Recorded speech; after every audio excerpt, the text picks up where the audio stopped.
Ku datang ya Bapa dalam kerinduan, memandang keindahan-Mu. Ku berikan segalanya, semuanya yang ada. Ku ingin menyenangkan hati-Mu, oh Tuhan. Shalom Bapak Ibu Saudara sekalian, Oma, Opa, Kakak, dan adik-adik yang terkasih dimanapun berada. Puji syukur kita boleh bertemu kembali dalam ibadah online intergenerasi hari ini. Mari kita bersama mau mempersiapkan diri kita, biarlah Roh Kudus boleh hadir memenuhi hati dan pikiran kita. Kita bersama mau memuji dan memuliakan Allah Bapa.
Marilah jemaat dan anak-anakku semua, kita mengawali ibadah ini dengan mengucapkan pengakuan demikian.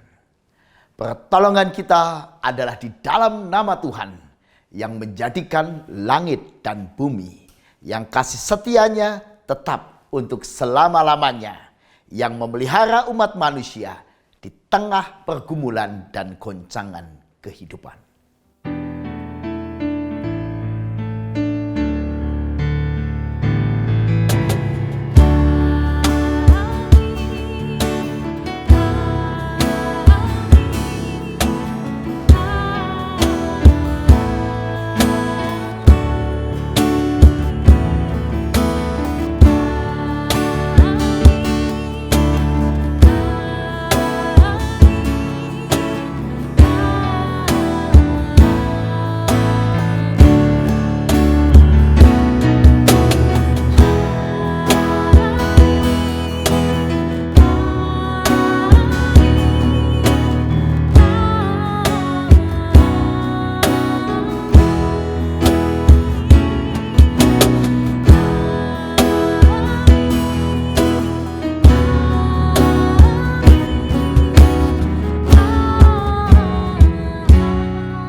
Kasih karunia dan damai sejahtera dari Allah Bapa kita dan dari Tuhan kita Yesus Kristus menyertai saudara sekalian.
adik-adik, yuk sama-sama kita mau bernyanyi dan kita mau bergerak. Ajak kakak-kakaknya, papa, mama, dan oma opa untuk bersama-sama bernyanyi dengan penuh semangat. Yesus pokok dan kitalah carangnya.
Tuhan Allah kita dan karyanya sungguhlah amat indah.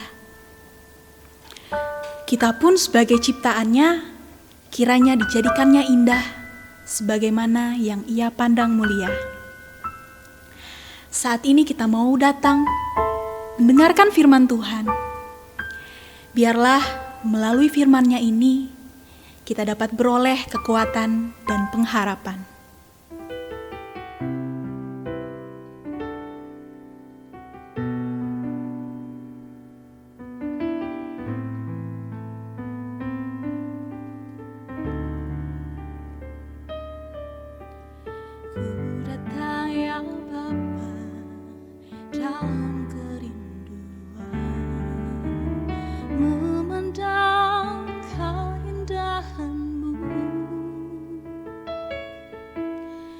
Berikan segalanya, semuanya yang ada.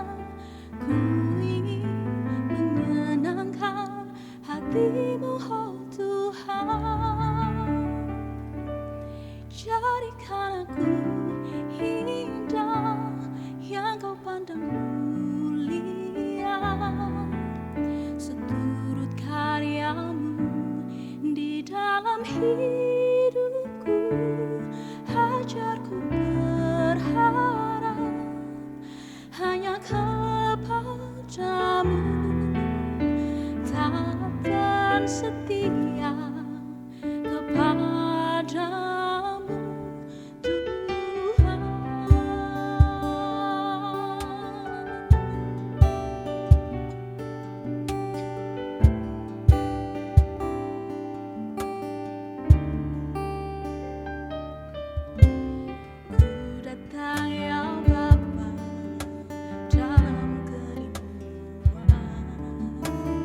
Memandang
Mari jemaat, kita siapkan hati kita sebelum membaca dan merenungkan sabda Tuhan. Ya Tuhan, berkatilah supaya kami diberi hikmat dan kemampuan untuk mengerti apa yang kami baca dan mau kami renungkan dari firman-Mu. Kiranya Tuhan berkenan menolong kami, menyertai kami, memberi kami hikmat dan pencerahan supaya kami mengerti maksud dan rencana Tuhan di dalam firman yang kami baca dan renungkan, supaya kami hidup seperti dan sesuai yang Tuhan inginkan. Terpujilah nama Tuhan. Amin. Injil Yohanes pasal 15 ayat 1 sampai 8. Injil Yohanes pasal 15 ayat 1 sampai 8. Akulah pokok anggur yang benar dan Bapakulah pengusahanya. Setiap ranting padaku yang tidak berbuah dipotongnya, dan setiap ranting yang berbuah dibersihkannya, supaya ia lebih banyak berbuah. Kamu memang sudah bersih karena firman yang telah kukatakan kepadamu. Tinggallah di dalam aku, dan aku di dalam kamu, sama seperti ranting tidak dapat berbuah dari dirinya sendiri, kalau ia tidak tinggal pada pokok anggur. Demikian juga kamu tidak berbuah, jikalau kamu tidak tinggal di dalam aku. Akulah pokok anggur, dan kamulah ranting-rantingnya. Barang siapa tidak tinggal di dalam aku, dan aku di dalam dia, ia berbuah banyak. Sebab di luar aku, kamu tidak dapat berbuah apa-apa. Barang siapa tidak tinggal di dalam aku, ia dibuang keluar seperti ranting dan menjadi kering. Kemudian dikumpulkan orang dan dicampakkan ke dalam api, lalu dibakar. Jikalau kamu tinggal di dalam aku, dan firman-Ku tinggal di dalam kamu, mintalah apa saja yang kamu kehendaki, dan kamu akan menerimanya. Dalam hal inilah Bapa-Ku dipermuliakan, yaitu jika kamu berbuah banyak, dan dengan demikian kamu adalah murid-murid-Ku. Demikianlah Injil Yesus Kristus. Berbahagialah setiap yang mendengar firman Tuhan, menyimpan dalam hati, dan melakukannya setiap hari. Haleluya. Shalom Bapak Ibu Saudara dan anak-anakku semua. DNA dikenal manusia sebagai pembeda atau ciri khas antara satu makhluk dengan makhluk yang lain. Maka kita seringkali mendengarkan, oh dilihat itu DNA-nya, supaya tahu apakah ini benar ini anaknya dia apa bukan.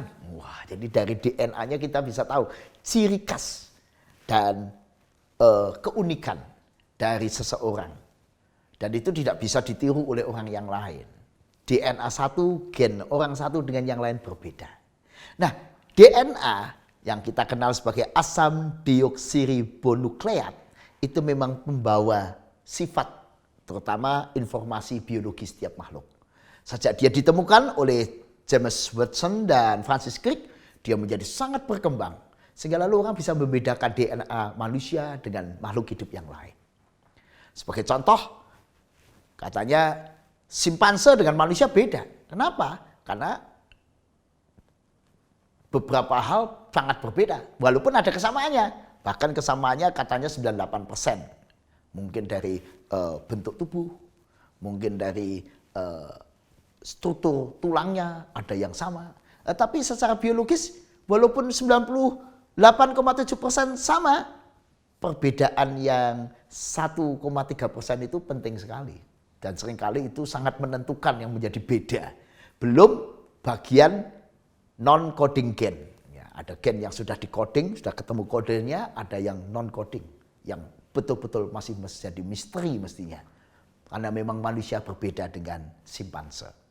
Tapi menarik hasil-hasil penemuan gorila 98% DNA-nya mirip dengan manusia. Orang hutan 97%, kucing 90%, tikus 85% mirip dengan DNA manusia. Maka banyak percobaan-percobaan medik misalnya menggunakan tikus supaya melihat bagaimana kalau itu nanti diterapkan pada manusia. Kira-kira bagaimana? Karena memang ada kemiripan-kemiripan. Ayam 60%. Tapi sekali lagi walaupun begitu, kucing bukan manusia. Manusia bukan gorila.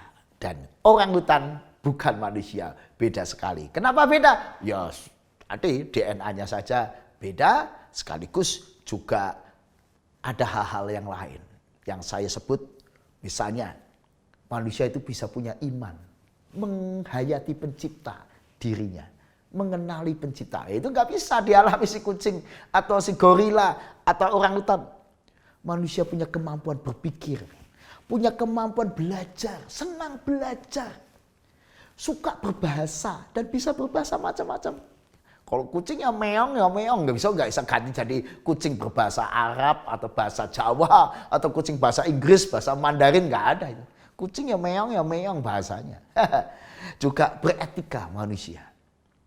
Manusia punya rasa malu kalau telanjang. Manusia ingin tampil rapi. Tapi binatang, monyet, gorila, ya nggak malu kalau telanjang. Kenapa? Ya memang nalurinya demikian. Maka manusia dengan binatang-binatang atau hewan-hewan, makhluk itu sangat berbeda. Manusia punya hati yang lembut. Karena itu saudara, pertahankan nih perbedaan hati lembut ini dengan yang lain. Kalau hati kita sudah nggak lembut, kita jadi orang nggak peka, waduh, kita memalukan umat manusia ya, yang dikenal punya DNA-nya itu hati yang lembut. Punya jiwa kepahlawanan, berani berkorban, punya budaya, membangun budaya. Manusia suka bersosialisasi, manusia bisa bermasyarakat dan menata masyarakat dengan tata tertib. Sehingga manusia bisa di lampu lalu lintas bisa berhenti dengan tertib. Diminta pakai masker, bisa mengikuti protokol kesehatan dengan baik. Karena itu saudara hati-hati. Bagi yang nggak bisa tertib, nggak suka mengikuti protokol kesehatan, jangan-jangan DNA manusianya agak kurang. Maka kita harus belajar saudara, membuktikan saya ini manusia loh. Bukan monyet dikasih masker ya dipakai lepas lagi, dipaksa pakai lepas lagi. Memang nggak punya kemampuan berbudaya dan gak bisa disiplin. Tapi manusia lain, manusia bisa berpikir, manusia bertindak dengan logis, manusia bisa memperbaiki diri, manusia punya kesadaran diri, dan manusia bisa bertobat. Wah, ini luar biasa. Tapi lebih lanjut lagi saudara, soal DNA ini, pendeta Yoas menggunakannya menarik untuk gereja. Pak Yoas mau memakai istilah DNA ini untuk menunjukkan bahwa gereja itu bisa loh. Dilihat apa bedanya gereja dibanding organisasi, institusi yang lain. Misalnya gereja dibanding partai, dibanding dengan sekolah, gereja dibanding dengan unit bisnis, atau gereja dibanding dengan PKK, atau dengan klub, beda. Kenapa? Ada DNA-nya gereja, atau mau menunjukkan ada ciri khas yang harus ada. Kalau mau disebut gereja ya ini, kalau nggak ada ini bukan gereja. Apa itu? Misional, inkarnasional, dan relasional. Misional artinya gereja punya misi yang baik, membangun kehidupan yang bagus seperti semangat Allah Bapa untuk membangun kehidupan yang baik. Inkarnasional, selalu terjun untuk hadir seperti Kristus hadir di tengah dunia ini untuk memperbaiki yang salah, dosa, diampuni, diperbaiki, untuk berkorban, memperjuangkan kehidupan yang lebih baik, menjadi teladan apa yang baik. Gereja juga punya semangat relasional. Seperti Allah Roh Kudus yang hadir, membangun relasi, supaya gereja itu dengan sikap inklusifnya bisa berkomunikasi dan berelasi dengan semuanya. Gereja yang bisa menjadi berkat dan kawan sahabat bagi semua orang. Gereja yang bisa berelasi dan jadi berkat dalam segala keadaan. Supaya gereja menjadi pembawa damai. Seperti kehadiran Allah Roh Kudus membawa damai dalam kehidupan. Nah, melanjutkan penggunaan istilah DNA, saya ingin memakai juga untuk renungan hari ini. apakah DNA Allah Tritunggal itu ada dalam diri kita? Apakah sifat-sifat Allah yang baik itu mengalir nyata dalam hidup kita? Apakah hidup kita menunjukkan kita ini pantas disebut anak-anak Allah? Ini umat Tuhan. Kenapa? DNA-nya menunjukkan ciri-ciri yang sama. Atau jangan-jangan DNA yang nampak dalam diri kita itu lebih mirip dengan iblis. Wah, saudara, DNA-nya DNA lebih mirip iblis atau DNA anak-anak Allah. Saudara, saya ingin memakai hal ini dengan mengingat bacaan kita tadi. Yohanes 15 ayat 1-8. Kita diingatkan tentang pokok anggur yang benar. Di ayat yang pertama, Tuhan Yesus berkata, "Akulah pokok anggur yang benar, dan Bapakulah pengusahanya." Akulah pokok anggur yang benar. Benar dari kata aletinos, yang benar. Sungguh-sungguh asli, yang sejati. Mengapa Yesus itu yang sejati? Berarti ada yang tidak sejati. Nah, ini mungkin juga dikaitkan dengan dalam Perjanjian Lama, istilah pokok anggur yang dipakai Perjanjian Lama seringkali menunjukkan hal-hal yang tidak bagus. Atau Israel seringkali disebut sebagai anggur tapi yang tidak sehat. Kebun anggur Allah yang negatif. Karena itu para imam, para nabi pada Perjanjian Lama mengkritik cara hidup Israel. Sikap Israel yang keras kepala pada Tuhan, tidak taat, yang tidak menegakkan keadilan, cinta pada sesamanya, membuat Allah marah pada Israel dan dianggap bukan kebun anggur yang sejati. Dan Kristus mau menyatakan, "Akulah aku, pokok anggur yang benar, yang sejati, yang benar-benar, yang asli." Atau Kristus menjadi contoh teladan buat kita. Kalau mau tahu bagaimana manusia sejati, gambar dan citra Allah yang sejati, ya lihat Kristus. Nah, setelah dikasih Tuhan, kita juga diingatkan, kalau begitu mari ingat juga bahwa diri kita ini bukan milik kita sendiri. Karena Bapakulah pengusahanya. Tuhanlah yang memiliki hidup seluruh umat manusia di dunia ini. Karena kita ini kan kebun anggurnya Tuhan. Hidup kita ini di tangan Tuhan. Bapakulah pengusahanya. Jadi kita tidak boleh merasa diri kita boleh hidup sendiri semau kita. Kita harus taat dengan pemilik hidup kita, Bapa. Dan sebagai pengusaha, Bapa ingin kebun anggurnya, yaitu kehidupan kita, itu berbuah lebat. Wow. Allah ingin kita panen yang besar. Bukan panen kecil-kecilan, berbuah lebat. Bukan sedikit anggur, tapi menjadi banyak anggur. Artinya Tuhan mengajak kita untuk memproduksi atau menghasilkan sikap, kata, perbuatan yang hebat, yang banyak untuk membuat dunia yang lebih baik. Bagaimana caranya? Ayat yang kelima. Barang siapa tinggal di dalam aku dan aku di dalam dia, ia berbuah banyak. Jadi kalau kita mau berbuah banyak, kalau kita mau punya sifat, watak, karakter seperti DNA Kristus yang selalu berbuat baik, selalu bisa menjadi contoh teladan, kita harus belajar dan harus ada menyatu dengan Kristus. Menyatu dengan Kristus seperti carang yang menempel pada pokok anggur. Dia menerima zat makanan gizi dalam dirinya, membuat dia tidak menjadi anggur-anggur yang kurus, tapi menjadi anggur-anggur yang besar, yang lesat. Seperti apa? Seperti pokoknya. Kalau pokoknya anggur yang manis, dia akan menjadi buah-buah anggur yang manis. Tiap-tiap buah manis. Pertanyaannya, apakah Anda menempel pada pokok anggur yang benar Yesus Kristus atau tidak? Ya, dilihat buahnya. Buahnya manis apa enggak? Kalau buahnya kecut misalnya, wah, ya berarti tidak menempel pada pokok anggur. Tapi kalau dicoba manis, berarti ini anggur yang sehat karena dia menempel pada pokok anggur yang sehat. Dan betul-betul ini anggur yang memuliakan pokoknya. Nah, sudah dikasih Tuhan. Maukah Anda dan saya menjadi pokok anggur yang menjadi diri kita cara yang sehat? Apakah DNA Kristus pokok anggur yang benar dan sejati itu nampak dalam diri kita, dalam kata, perbuatan, sikap kita sehari-hari? Apakah kita menghidupi apa yang Kristus mau untuk kita hidupi? Mari kita lihat sebentar gambar berikut ini, saudara. Minggu lalu saya melihat seekor kucing ikut tenang mengikuti ibadah.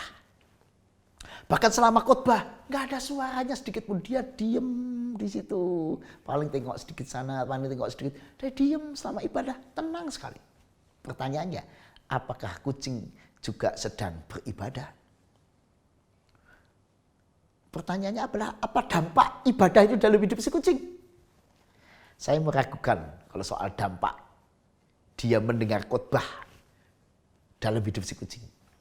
Kenapa? Ya namanya DNA kucing ya, dia cuma mendengar, dia nggak mengerti. Tapi bukankah banyak di antara kita juga begitu? Kadang-kadang kita ikut ibadah, kita ikut mendengarkan firman, bahkan kita mengaku sebagai sebagai anak-anak Tuhan, tapi kita tidak mengerti atau bahkan tidak ada dampak yang kita dengar dalam hidup kita. Karena itu kita diajak untuk menyatu dengan Kristus melalui teks kita ini. Tinggallah di dalam aku, menyatulah dengan aku. Artinya apa yang Kristus ajarkan, apa yang Kristus sudah hidupi dan teladankan, mari itu juga masuk dalam cara hidup kita, cara berpikir kita, di hati kita, dan kita nyatakan dalam kehidupan supaya betul-betul kita menjadi anggur yang lezat, anggur yang manis, yang betul-betul membuktikan bahwa dia menempel pada pokok anggur yang manis. Saudara, karena itu mari kita lihat DNA murid Kristus apakah ada dalam diri kita. Yang membedakan kita dengan murid-murid yang lain. Misalnya murid-murid iblis, pengikut-pengikut iblis, setan yang pikirannya negatif, yang selalu menciptakan kekacauan dan keributan di dunia ini. Ataukah kita punya DNA murid Kristus? Seperti apa? Mari kita lihat. Di dalam teks kita diajak untuk senang tinggal, terus-menerus menyatu di dalam Tuhan. Enggak cuma sekali-sekali, menyatu terus supaya zat makanan dan gizi dari pokok anggur itu masuk melalui carang-carangnya dan kemudian membuat buah-buah itu berkembang dengan sehat dan lezat. Sudah dikasih Tuhan. Apakah Anda senang tinggal di dalam Tuhan? Apakah senang ibadah? Apakah senang berdoa? Apakah senang membaca firman? Apakah senang menyambut kehadiran Tuhan? Apakah kita senang di dalam Tuhan? Ada loh banyak orang yang ibadah nggak senang. Banyak sekali orang yang nggak senang berdoa. Nah itu tanda-tanda. Jangan-jangan DNA-nya bukan murid Kristus. Kalau Anda punya DNA murid Kristus, kalau Anda betul-betul menyatu dengan Tuhan, mari dengan senang. Gembira bersama dengan Tuhan. Yang kedua, kita dengan menyatu dengan Tuhan, kita itu dibersihkan. Bagaimana cara-cara itu dibersihkan supaya sehat, supaya banyak produktif dengan buah yang lebat? Yaitu dengan firman Tuhan yang kita dengar. Setiap firman yang kita dengar menjadi cara Tuhan membersihkan ranting-rantingnya, membuat ranting-rantingnya siap untuk berbuah lebat. Tinggallah di dalam aku di ayat yang keempat dan aku di dalam kamu. Mari kita buka hati kita, Tuhan tinggallah dalam diriku. Maksudnya adalah Tuhan pimpinlah aku. Tuhan jadilah raja dalam hidupku. Tuhan engkau boleh menguasai seluruh bisnisku. Engkau boleh ada di dalam keluargaku. Tuhan boleh memimpin semua yang menjadi keinginan-keinginanku. Tuhan bersamalah aku dalam semua perjuangan hidupku. Ayat yang ke-8, ini yang membedakan seorang murid Kristus dengan tidak. Dalam hal inilah Bapakku dipermuliakan kalau dia berbuah banyak. Saudara, orang Kristen yang mengaku dirinya pengikut Kristus tidak cuma berbuat sedikit kebaikan. Bukan cuma sekali-kali baik atau kadang-kadang baik. Tapi memproduksi banyak kebaikan. Berbuah lebat dengan kebaikan melalui kata yang baik, pikiran yang baik, sifat yang baik, perbuatan yang baik, karya-karya yang baik. Karena berbuah lebat itu adalah ciri kita. Karena itu kita jangan malas untuk melakukan hal-hal yang baik. Jangan malas memberi penghiburan pada orang-orang sekeliling kita. Jangan sampai kita malas untuk berbuat hal-hal yang benar. Karena ciri murid Kristus adalah berbuah lebat. Yang kedua saudara, biarlah sifat-sifat ilahi yang ada pada pokok anggur yang benar yaitu Yesus Kristus itu juga mengalir dalam hati, pikiran, dan hidup kita. Sehingga kasih, kemurah hatian, kesabaran, keadilan, belas kasihan, keramaan, kelembutan, kesucian, semangat perjuangan Kristus itu menjadi ciri hidup kita. Supaya kita menjadi seorang pribadi, seorang pengusaha, seorang suami, seorang istri, seorang pelajar yang punya jiwa penuh dengan cinta kasih, belas kasihan, tapi sekaligus daya juang yang tinggi seperti teladan Kristus. Biarlah Kristus yang sudah berbuat lebat, yang sudah berbuah lebat dengan karya dan kasihnya itu juga menjadi semangat kita. Kalau pokok anggurnya seperti itu, kita juga harus demikian. Berbuah lebat dengan sifat dan karya kasih. Tanda kita ini carang yang sehat. Sudah dikasih Tuhan, DNA murid Kristus yang ketiga adalah budaya tinggal. Kita diajak berkali-kali tinggallah. Kita diminta menjadi orang yang suka nempel pada pokok. Orang yang suka kumpul dalam komunitas. Seperti anggur ini, dia tidak tinggal sendiri. Tidak sendirian berbuah. Bukan buah tunggal, tapi buah yang menyatu dalam satu. Budaya rukun, budaya tinggal, budaya damai, budaya menyatu dalam keluarga Allah, dalam keluarga-keluarga, dalam komunitas-komunitas. Jadi inilah DNA murid Kristus. Dia itu pembawa kerukunan dalam komunitas. Ditaruh di tengah keluarga, dia membuat keluarga itu rukun, damai, menyenangkan. Kenapa? Karena membawa karakter Kristus dalam hidup berkomunitas, dalam keluarga. Kalau dia ada di tengah perusahaan, dia membawa damai, merukunkan, menyenangkan, membuat guyup. Kalau dia ada di sebuah negara, dia membawa damai, membawa suasana yang menyenangkan, menjadikan suasana kekeluargaan ada. Kalau dia ada di sebuah gereja, dia membuat gereja yang rukun sebagai satu keluarga. Karena itu memang DNA kita selalu punya budaya tinggal, budaya rukun, budaya menyatu, berkomunitas. Gak sendirian, tapi menyatu seperti anggur-anggur ini. Yang demikian menjadi keluarga yang menjadi teladan. Bukan keluarga yang bertengkar, wah, suami, istri, mertua, anak, saudara dengan saudara hanya karena warisan, hanya karena uang, hanya karena bisnis, ribut. Nah itu DNA-nya entah DNA dari mana. Sebab DNA murid Kristus tidak demikian. Dia membangun keluarga yang rukun, yang menghidupi firman Tuhan dalam hidupnya sehari-hari. Yang keempat saudara, kita yang mengaku diri kita sebagai murid Kristus, kita ingin supaya Bapa dipermuliakan. Dalam hal mana Bapa dipermuliakan? Ketika kehendaknya terjadi. Apa kehendak Bapa? Supaya di bumi seperti di surga. Tuhan ingin bumi ini seperti surga. Surga itu bagaimana? Suasananya menyenangkan, damai, indah. Tuhan ingin rumah kita juga seperti di surga. Tuhan ingin suasana kos kita seperti di surga. Tuhan ingin suasana bangsa negara kita, tempat tinggal kita di kampung kita seperti di surga. Tuhan ingin dunia ini seperti di surga. Damai, indah. Jadi siapakah kita? Murid Kristus. DNA kita adalah pembawa damai.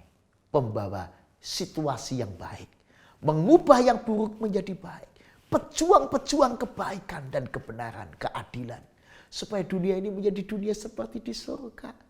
Karena itu tidak suka ribut, gak suka bertengkar, gak suka diskriminasi satu dengan yang lain. Gak suka membeda-bedakan, melainkan suka merangkul dan menyatu.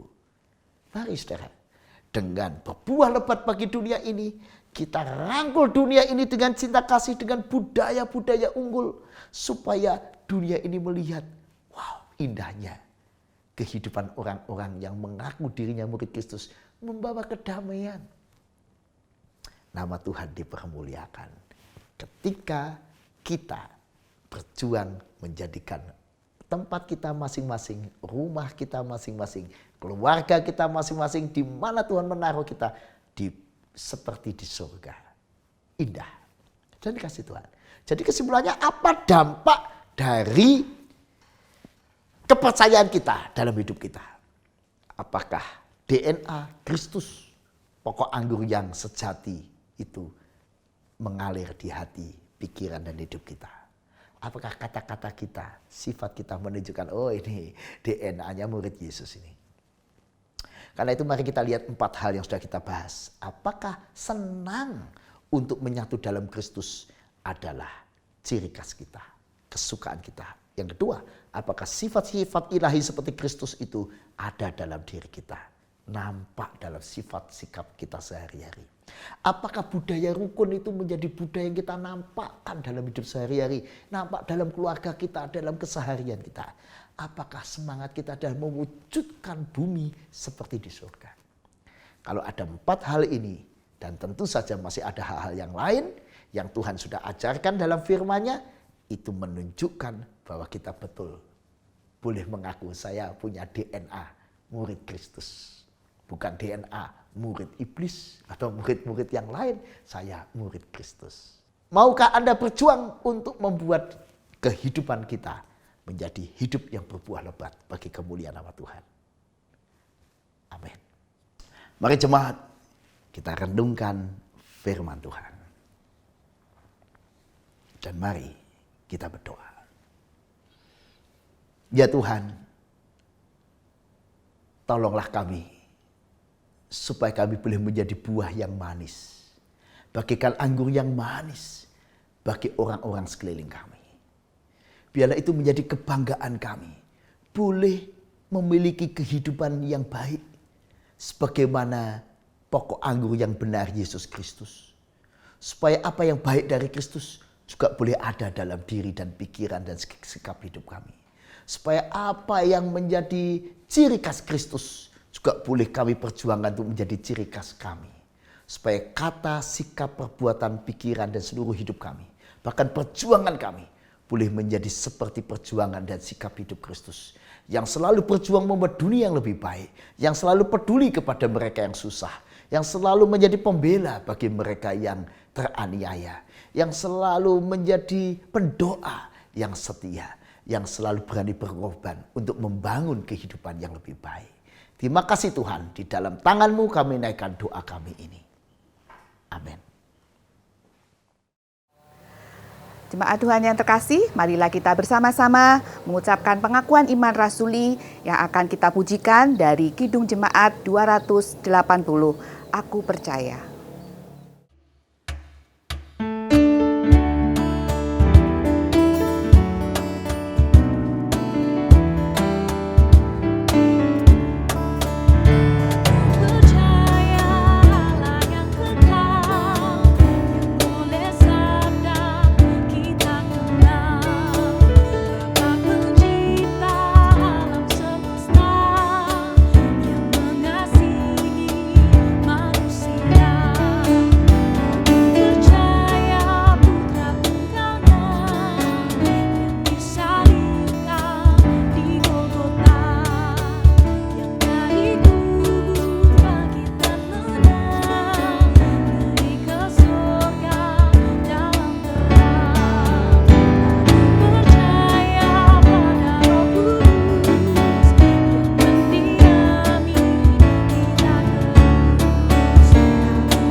Mari jemaat kita naikkan doa-doa syafaat kita. Mari kita berdoa.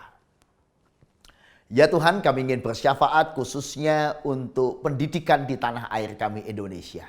Karena di hari pendidikan ini, supaya kami boleh mendukung dalam doa untuk anak-anak, semua anak-anak yang ada di tanah air kami. Supaya bisa mendapat pendidikan yang cukup dan layak, dan mereka bisa mengalami transformasi pendidikan, sehingga mereka bisa mencapai cita-cita yang mereka inginkan, dan masing-masing anak-anak bangsa kami ini boleh menjadi alat-alat Tuhan untuk membangun kehidupan di tengah-tengah bangsa dan negara kami.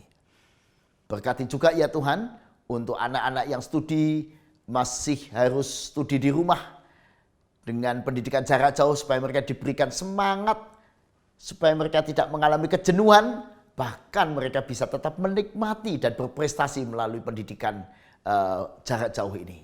Kami juga berdoa untuk guru-guru dimanapun mereka berada, supaya para guru bisa tetap bersemangat mengajar, Sekalipun kami tahu ada banyak guru yang hidup dengan keterbatasan, apalagi guru-guru yang mengajar di daerah-daerah terpencil dan pelosok. Berkati ya Tuhan para pahlawan pendidikan ini, supaya mereka bisa tetap bersemangat mengajar sekalipun banyak kendala dan keterbatasan yang harus mereka alami. Kami berdoa supaya pemerintah dan seluruh masyarakat kompak menyatu, bersatu membangun pendidikan bangsa negara kami ini. Tuhan, kami juga berdoa untuk mereka yang hari ini susah, kehidupannya sedang mengalami banyak kesulitan hidup, baik karena sakit penyakit maupun karena bencana-bencana kehidupan yang terjadi atau bencana-bencana alam yang terjadi. Oh, kasihanilah mereka ya Tuhan. Biarlah oleh pertolongan-Mu semua yang mengalami kesusahan hidup itu bisa mendapatkan pertolongan Tuhan. Kami juga menyerahkan ya Tuhan untuk pandemi COVID-19 yang masih juga menjerat bangsa kami bahkan seluruh dunia, sehingga seluruh kehidupan tidak bisa berjalan dengan baik. Kami serahkan dalam pertolongan-Mu supaya semua bangsa negara termasuk bangsa kami Indonesia bisa mengalahkan pandemi ini.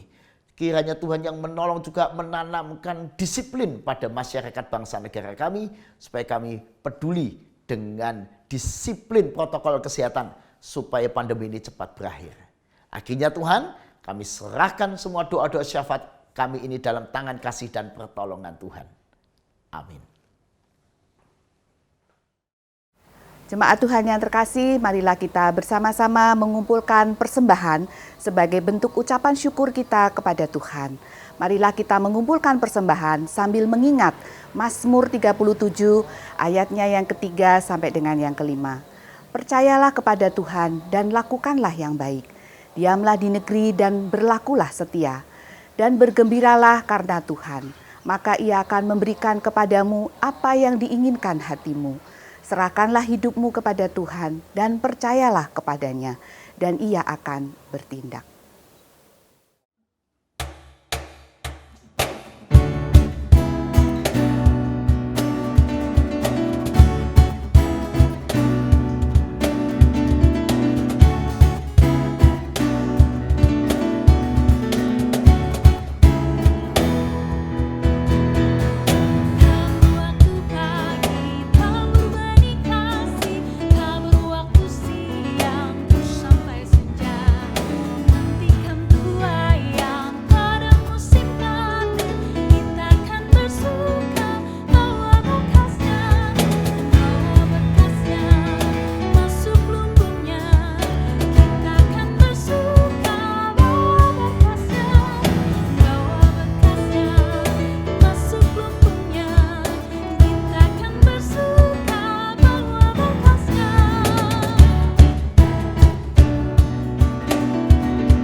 Jemaat Tuhan yang terkasih, marilah kita datang kepada Tuhan untuk mengucap syukur kepada Tuhan dengan persembahan yang sudah kita kumpulkan pada saat ini dengan kita bersama-sama berdoa. Mari kita berdoa. Tuhan Allah Bapa kami, Allah yang kami kenal dan kami sembah di dalam nama Tuhan kami Yesus Kristus. Sungguh Tuhan, pada saat ini kami mengucap syukur karena Engkau baik dan Engkau setia, bahkan Engkau menyertai di dalam setiap kehidupan kami hari lepas hari. Dan secara khusus kami juga bersyukur pada saat ini Tuhan masih memberikan kepada setiap kami anak-anak-Mu untuk mengumpulkan persembahan sebagai bentuk ucapan syukur kami kepada Tuhan. Dan Tuhan, biarlah Engkau kuduskan, Engkau sucikan persembahan yang sudah kami kumpulkan ini, sehingga apa yang kami kumpulkan boleh untuk kemuliaan nama Tuhan. Berkati kehidupan kami Tuhan, dan kami sungguh mau menyerahkan seluruh kehidupan kami hanya di dalam tangan kasih-Mu. Kami juga berdoa untuk majelis jemaat yang mengelola persembahan ini, biarlah Tuhan memberikan hikmat supaya gereja-Mu ini boleh menjadi kepanjangan tangan Tuhan untuk melayani sesama dan nama Tuhan dimuliakan. Di dalam nama Tuhan Yesus kami berdoa dan mengucap syukur. Amin. Hidup abadi diberikan Tuhan Yesus Kristus bagi kita. Rahmat dan kasih adalah milik-Nya. Saudaraku, selamat melanjutkan ibadah kita yang sejati di dalam keseharian kita.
Mari jemaat dan anak-anakku semua, mari kita melanjutkan perjuangan hidup kita menjadi anggur-anggur yang manis bagi sesama. Karena kita ada di dalam pokok anggur yang benar. Mari kita berjuang supaya dunia ini menikmati manisnya kehidupan anak-anak Tuhan. Manisnya perkataan, pikiran, dan buah karya anak-anak Tuhan. Dan terimalah berkat Tuhan menguatkan perjuangan saudara. Tuhan memberkati engkau dan melindungi engkau. Tuhan menyinari engkau dengan wajah-Nya dan memberi engkau kasih karunia. Tuhan menghadapkan wajah-Nya kepadamu dan memberi engkau damai sejahtera. Amin.